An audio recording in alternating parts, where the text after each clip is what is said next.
warlong kaki join dun BJP pendam nakang abui nakang rai tu bang baru ini ra don baru ini ra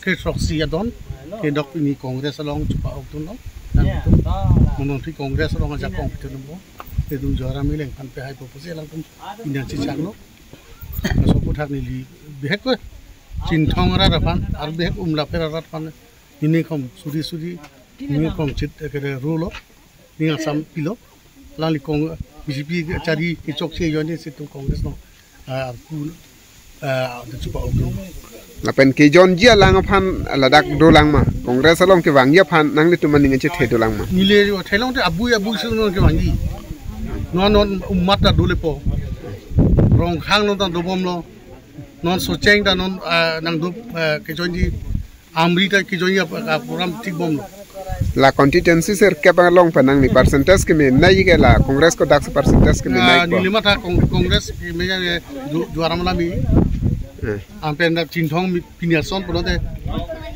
cintong dah mepo, soceng midi tu rong khang mepo, rong khang ada foreign biak hai, tiket long lede mah foreign biak hai, amu itu biak, ni tu long ajak nanti lo apa silong, ampe sopia kupli, amreng, angki bitung tan itu non pong 50-50 long.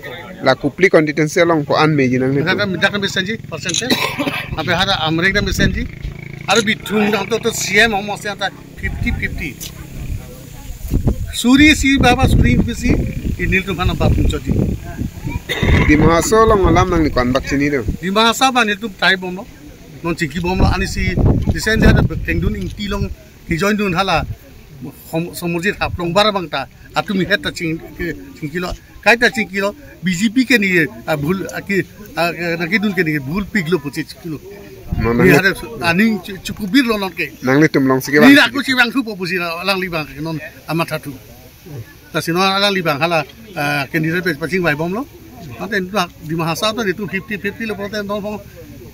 Ker Karbiang long, is Karbiang lo west Karbiang lo ke BJP un ilo ke latu katang lo.